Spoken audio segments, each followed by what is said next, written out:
Bonjour à tous.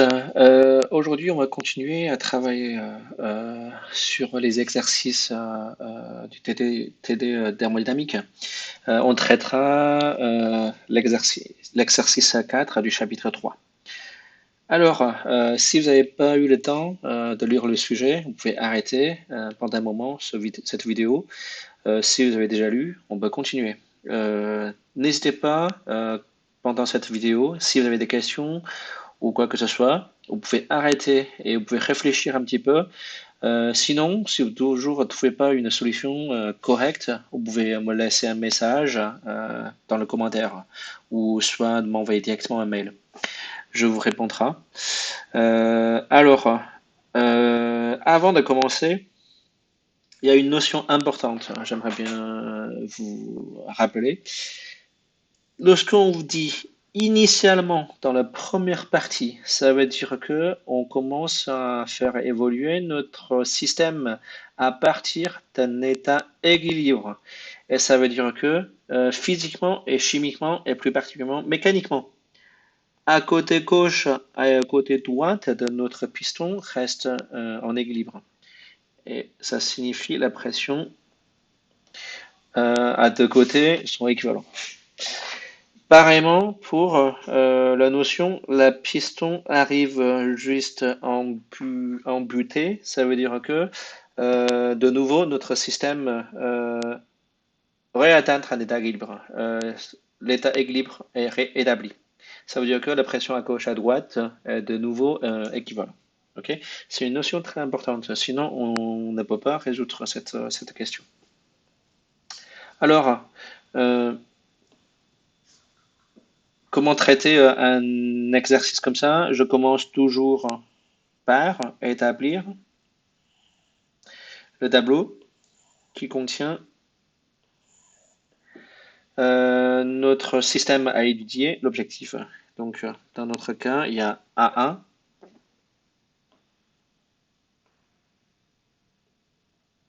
pardon, A1 est le système A2 plus B, ou plus simplement, je l'appelle B. Okay. On étudie deux états, un état 1, un état 2, qui correspond à la première et la deuxième partie de notre exercice. Dans l'exercice, dans le compartiment A1, à l'état 1, on n'étudiait que l'air sec. Et pour comment dire, A2 à B, on a à la fois air sec et du benzène. Donc, on peut donner les différents paramètres d'état ou pas paramètres d'état, autrement dit les variables dans les différents états. On peut le lister dans le tableau. Dans A1, le nombre de moles de l'air sec, N A1 est égal à 0,1 mol. La température A1 est égale à 288 Kelvin. La pression A1 est égale à 0,95 atmosphères. Comment le convertir en millimètres de mercure? Eh ben, c'est égal à 0,95 multiplié par 760 mm Hg, parce que 1 atmosphère est égal à 760 mm mercure. Et le volume, c'est ce qu'on cherche à calculer, d'égal à la moitié de VA, d'égal à la moitié de VP. On ne sait pas la valeur exacte, mais il n'est pas très difficile à calculer parce que dans cet compartiment, je connais le nombre de moles, la température et la pression. Et je peux calculer la seule inconnue par la loi de gaz parfait, c'est le volume. Okay. Alors, la question devient tout de suite plus compliquée lorsque on se bascule à côté droite de notre piston. Alors, pour l'air sec et le benzène, on a une mélange de gaz. Alors, la température de ce côté reste égale à 298 Kelvin. Le volume est égal à 3 sur 2 VA. Alors, ce qu'on ne connaît pas, c'est la pression. Pression de l'air. Je vais marquer un petit p pour distinguer A2 et P. P, R, T égale 1, je ne sais pas combien. Nombre de moles dans P pour l'air sec, je ne sais pas, il y en a combien. Par contre, la pression de benzène dans le compartiment B, il est égal à la pression de vapeur saturante. Pourquoi? Parce qu'il existe la phase liquide. Quand il existe, coexiste la phase vapeur et phase liquide, la pression de phase gazeuse est égale à la pression de vapeur saturante de telle matière à telle température. Et NP du benzène c'est égal combien? Je ne sais pas, mais je peux le calculer parce que j'ai à la fois la température, volume et pression. Donc, je peux très facilement en déduire le nombre de moles de benzène. Je ne vais pas le calculer maintenant parce que des fois, il est pas, c'est pas on n'a pas besoin pour l'exercice. Alors, l'état 2, je vais l'écarter un petit peu pour les questions suivantes. Maintenant, comment je peux calculer la pression hum, et comment dire, pardon, mon écran est éteint, je vais essayer d'allumer. Je m'excuse. Dans A, 1A, on cherche à calculer la hauteur de Mercure. Comment je peux calculer la hauteur de Mercure à côté droite?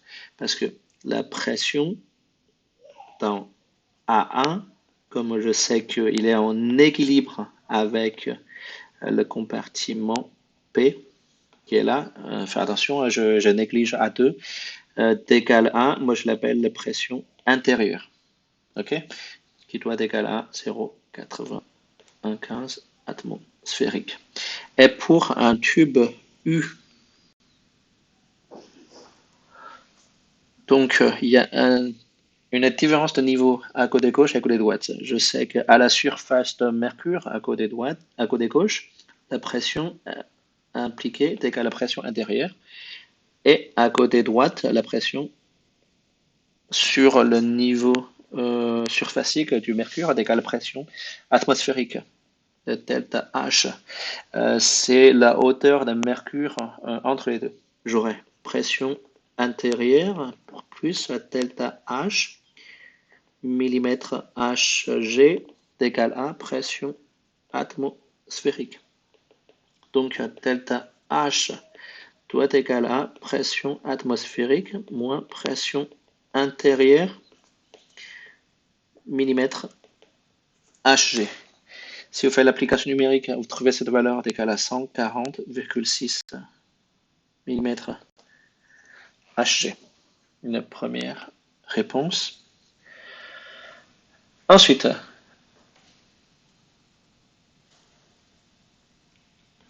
oups, il y a toujours des surprises. Un P.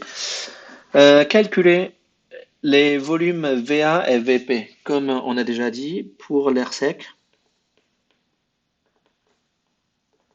dans A1, on a VA1 égale à 1 demi VA doit égal à nRT A1 sur pression A1. Si vous faites l'application numérique, vous trouvez le volume, il vaut à peu près 0,3 litres. Ça veut dire que VA égale à VP vaut à peu près 0,6 litres. Notre question 2. 1C. On cherche maintenant à calculer la composition en fractions molaires et la densité par rapport à l'air du mélange gazeux contenu dans A2 plus P. Ça veut dire qu'on cherche à calculer Xi et D. D, c'est la densité. Okay, Xi, comment je le calcule? Pour benzène, par exemple, par définition, la fraction molaire est égale à la pression de vapeur saturante euh, pardon, est égale à la pression partielle. du benzène sur la pression totale. Et je sais que la pression partielle du benzène est égale à, dans notre cas, pression de vapeur saturante. Et la pression totale, c'est ce qu'on vient de vous dire tout à l'heure, est égale à pression P est égal à pression dans le compartiment A. Donc est égal à 88,6 mm Hg divisé par 0,15 atmosphères. La valeur vaut à peu près 16%. Et donc le parti qui reste, ça va être l'air sec. Donc l'exi de l'air sec, c'est 1 moins 15,9%. Et là-dedans, il y a 80%, c'est de l'azote, moins xi du benzène, et il y a à peu près, enfin, à peu près 20% correspond l'oxygène. Ok. Le D, l'intensité. L'intensité, pardon, d'un gaz mélangé, par définition, est égale à la masse volumique de gaz mélangé divisé par la masse volumique de l'air. Il doit être égal à nombre de moles de gaz mélangé fois masse molaire de gaz mélangé divisé par le volume correspond divisé la totalité divisé par le nombre de moles de R fois masse molaire de R divisé par le volume. Comme on sait, comme pour un gaz parfait, N sur V est égal à P sur RT. Donc, A pression et T constante. N sur V sont aussi des sur V, le rapport est aussi une constante. Donc, on obtiendra le rapport est égal à la masse molaire de gaz mélangé sur la masse molaire de R. Ok. Donc ici, si vous faites l'application numérique, le masse molaire d'un gaz mélangé, vous savez calculer. C'est la somme de fractions molaires de différents gaz multipliées par leur propre masse molaire. Donc finalement, vous allez trouver une valeur égale à 1,27. C'est notre question C. Ensuite, 2A. Maintenant, on commence à chauffer le gaz dans le compartiment A1 et on rétablit un équilibre entre A et B, le gaz dans le compartiment A et B. Alors maintenant, qu'est-ce qu'on obtiendra? Je vais réutiliser le tableau qu'on a tout à l'heure. Donc, pour l'air sec, on a toujours le même nombre de moles. A1 égale à 0,1 mol. Mais je mets un prime pour signifier c'est l'état 2. TA1 prime, je ne sais pas combien ça vaut. Pression A1, je ne sais pas combien ça vaut, mais je sais qu'il est égal à la pression dans P, l'air, plus la pression dans P du benzène. C'est-à-dire que la pression dans A1 est égale à la pression dans le compartiment à droite. Et V A1' est égal à VA. Parce qu'il contient l'ensemble de volume V1, n'est-ce pas? Ensuite, pour pour le côté à côté droite, toujours du benzène, la température reste une constante d'égale à 288 Kelvin. Vp est connu, est égal à VA, donc est égal à 0,6 litres. Pression dans P pour l'air est égal à je ne sais pas combien. Et par contre, le nombre de l'air dans le compartiment P doit être égal à la valeur précédente. Je dois capable de le calculer dans l'état initial, parce que je connais la température, je connais le volume et la pression. Tout à l'heure, je l'ai calculé. Donc, je peux en trouver le nombre de moles. Mais il n'a pas forcément besoin de calculer. Je vous donnerai une solution encore plus simple. On n'a pas besoin de calculer cette grandeur. Et pour le benzène, il égale toujours sa pression de vapeur saturante. C'est-à-dire que pour la phase gazeuse du benzène, la pression reste toujours une constante. Et ben, la pression, bien évidemment, totale est augmentée dans le compartiment P. Et par contre, pour du benzène, la pression reste toujours une valeur constante. Le nombre du mol du benzène, ça va bien évidemment changer. Et à voir, est-ce qu'on a besoin de calculer ou pas? OK? De nouveau, on a listé tous les paramètres qu'on a besoin. On cherche dans la première question de calculer la pression dans P, qui est égale à la pression de partie R, la pression partielle de l'air, plus la pression partielle du benzène. C'est égal à combien? Et je cherche également à calculer température dans A1. Donc, j'aimerais toujours bien lister les paramètres que je dois calculer parce que souvent je vais l'oublier. Alors, pour la première question, cette valeur, je connais, c'est pression de vapeur saturante. Donc, il me reste la seule question à calculer, c'est l'air dans le compartiment P après la transformation. Alors, R à P, pardon, côté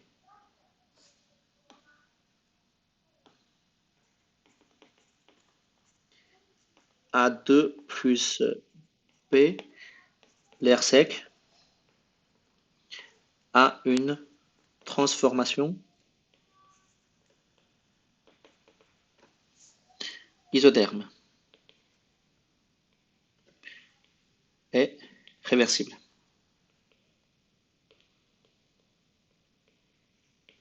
C'est important. Pourquoi c'est isotherme? Parce que la température reste toujours une constante. Et réversible, c'est parce que on a dit qu'on chauffe lentement. Ça veut dire que la pression à gauche et à droite, à tout moment, est en équilibre. Donc, euh, lorsque vous voyez le terme lentement, gentiment, etc., ça signifie souvent dans votre premier cycle, la transformation est réversible.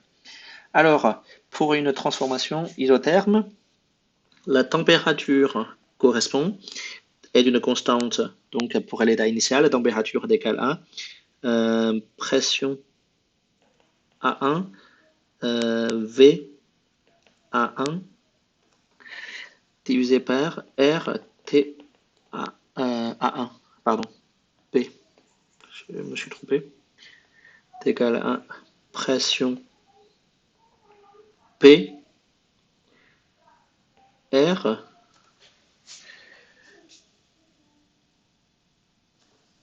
V P R divisé par R T P. Là, il doit pas T N P R divisé par P P R prime, c'est pour l'état final, V P R prime R N P R prime.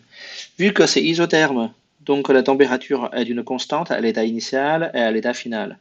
Alors, le système, prenant en compte le système est fermé, le nombre de moles de l'air sec, il n'a pas changé, R est d'une constante. Donc, on obtiendra une équation PV égale à PV. Notre seul inconnu, c'est pression de l'air sec à l'état final, est égal à la pression de l'air sec à l'état initial fois volume initial divisé par volume final. Volume initial, c'est 3 sur 2 VA. À volume final, c'est VP. Donc, ça va faire 3 sur 2 VP R initial. Si vous faites l'application numérique, vous allez trouver la pression égale à... je suis désolé, mon écran, il est il est éteint. Alors, je l'ai retrouvé.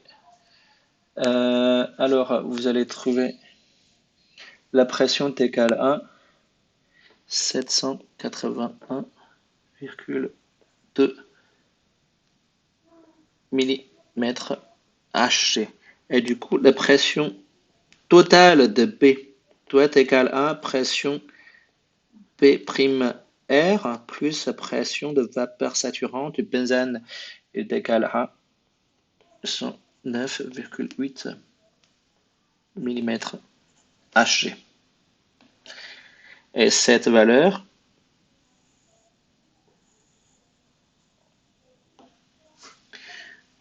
doit être égale à notre PA1', nous permet de trouver la température dans A1' est égale à 846,5 Kelvin. Parce que, comme j'insiste au début, le système va atteindre un état équilibre. Donc, la pression à côté droite du piston est égale à la pression à côté gauche. OK? Donc, 2P. La composition, de nouveau, on cherche à calculer Xi, I et Rho de phase mélangée. Alors, pour celle-ci, le Xi, c'est relativement simple parce qu'on a la pression totale et la pression partielle du benzène. Donc, on peut directement utiliser pression de vapeur saturante divisée par pp'. De trouver la valeur du benzène, Xi de benzène, il vaut à peu près 11,2%. Et vous en déduisez les restes, Xi l'oxygène et Xi de l'azote.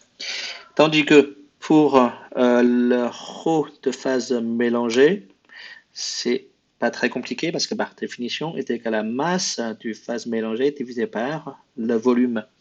Et la masse, il est directement lié à n des différentes composées et leur masse molaire.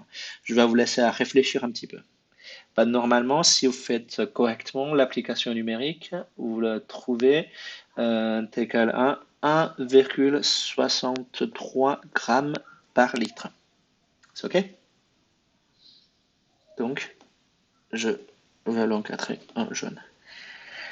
Question suivante. 3. On cherche à calculer le travail fourni par l'air qui est chauffé pendant le déplacement du piston. Alors, physiquement, on sait que le travail fourni par A1 plus le travail reçu par le côté A2 plus B, il doit égal à 0. Ça signifie quoi? Ça signifie le travail donné, CT est égal à le travail reçu. Alors, on ne peut pas calculer directement le travail de A1 parce que la transformation, il est ni isotherme, ni isocœur, ni isopare. De calculer un travail comme ça, c'est très très difficile. Cependant, on peut calculer le travail correspond à côté droite parce que le travail de côté droite, il correspond à la travail reçu par l'air et le travail reçu par benzène. Alors, travail reçu par l'air, comme il a subi une transformation isotherme, alors on a le travail est égal à pression extérieure, TV, je ne sais pas pourquoi je mets la parenthèse, est égal à moins pression intérieure, TV. Tout vient, c'est parce que la transformation, il est réversible. Justement, ce que je viens de vous raconter, une transformation réversible, ça veut dire qu'à tout moment, pression extérieure est égale à pression intérieure. Ce qui devient intéressant, c'est parce que la pression intérieure pour le gaz, il peut être décrit par la loi de gaz parfait, nRT V TV. Et comme il est isotherme, donc le travail est égal à, je peux extraire les constantes à l'extérieur, N, R, T, Ln, V final sur V initial.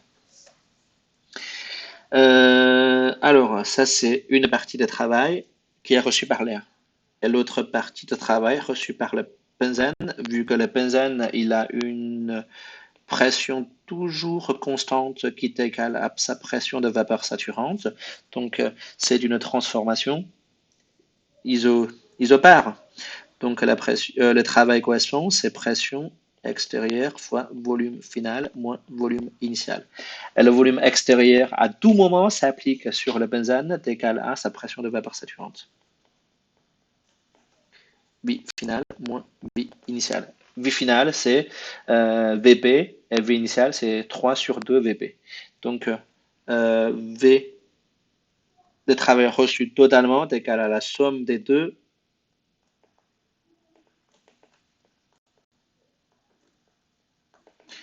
Lorsque vous faites l'application numérique, vous trouvez la valeur d'égal à 29,28 joules. Ce qui n'est pas étonnant, c'est une valeur positive parce que pour notre système étudié, compartiment B, il a reçu des énergies, donc le changement d'énergie il est positif. Mais pour le compartiment A1, et ben, du coup, il est égal à moins 29,9 joules. C'est une valeur négative parce qu'il a perdu des énergies sous forme de travail. Alors, dans la question 4, ce qui correspond à l'entropie, je ne veux pas le faire maintenant, je ne vais pas compliquer les choses. Je le laissera pour une prochaine séance. Par contre, je traiterai le calcul d'énergie interne. Θ U, par définition, il correspond à c'est une fonction d'état, donc je peux la calculer toujours par une schéma de transformation isochore. Donc il est égal à NCV delta T. Doit être égal à quelle valeur? 114,64 joules. Et du coup, Q est égal à 1 par définition, par le premier principe, est égal à delta U moins W. Et vous trouverez une valeur 143,92 joules. Voilà. C'est tout ce que je vais vous raconter pour cet exercice. Si vous avez des questions, n'hésitez pas de me contacter et si vous avez des commentaires, n'hésitez pas de me solliciter aussi. Bon courage. Alors, j'ai oublié un truc. J'ai vu une bière, ça s'appelle Corona Extra. Super intéressante, je vais essayer de le boire. Bonne soirée, au revoir.